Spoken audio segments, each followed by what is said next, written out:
നിന്റെ ശരീരം കണ്ടിട്ടല്ല പാത്തു, നിന്റെ മനസ്സ് കണ്ടിട്ട് ഈ റിച്ചുക്കനെ നോക്കിയ അത് നീ മനസ്സിലാക്കണം. റിച്ചുക്കനെ കിട്ടിയത് എന്റെ ഭാഗ്യോട്ടാ ഞാൻ കരുതണേ. അത് മതി പാത്തു, അത് മതി. എനിക്ക് എൻ്റെ കുറച്ച് ഫ്യൂച്ചർ കാര്യങ്ങൾ സംസാരിക്കാനുണ്ട്. എൻ്റെ കൂടെ നിന്ന് കാട് വരെ വരാൻ പറ്റുമോ? അയ്യോ റിച്ചുക്ക, കാട് എനിക്ക് പേടിയാ. അവിടെ പാമ്പ് പോലും ഉണ്ടെങ്കിലോ? കാട് പേടി എനിക്ക് വേണ്ട. എന്റെ അടുത്ത് റൂമുണ്ട്, AC. നമുക്ക് അങ്ങോട്ട് പോയാലോ? ആരെങ്കിലും കണ്ടാലോ റിച്ചുക്ക? ആരും കാണാണ്ടിരിക്കാൻ അങ്ങോട്ട് പോകാന്ന് പറയാം. അത് നിനക്ക് പറ്റൂലേ? ആടി, എനിക്ക് ആ വിചാരം മാത്രമേ ഉള്ളൂ. എന്റെ പ്രായം നിനക്കറിയില്ല. ഞാനിവിടെ ആകെ പൊട്ടിക്കറിയാണ്. നിനക്ക് വരാൻ പറ്റൂല, അത് പറയാം. ആഹാ, എന്റെ ഐസ്ക്രീം പൈസ നീ ഉച്ചക്ക് മൂഞ്ചി ആ മന്തിയുടെ ഐസ്ക്രീം പൈസ ഞങ്ങൾ തീർത്തോളാം. എന്നോട് ചേട്ടൻ പറയാ റൂമിലേക്ക് വരാൻ. റൂം എടുക്കാതാ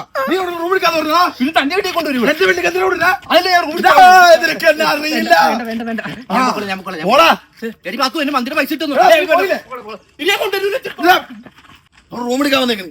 ഇന്നത്തെ കാലത്ത് ആരെയും വിശ്വസിക്കാൻ പറ്റൂല. പക്ഷേ അവളുടെ പേരെന്താ? ഫാത്തിമ. ഇന്നത്തെ കാലത്ത് ആരെങ്കിലും റൂം എടുക്കോ? കട വീട് ഇവിടെ അടുത്താണ്, നമുക്ക് അങ്ങനെ പോവാ. ആ വാടി, അടി വാടി.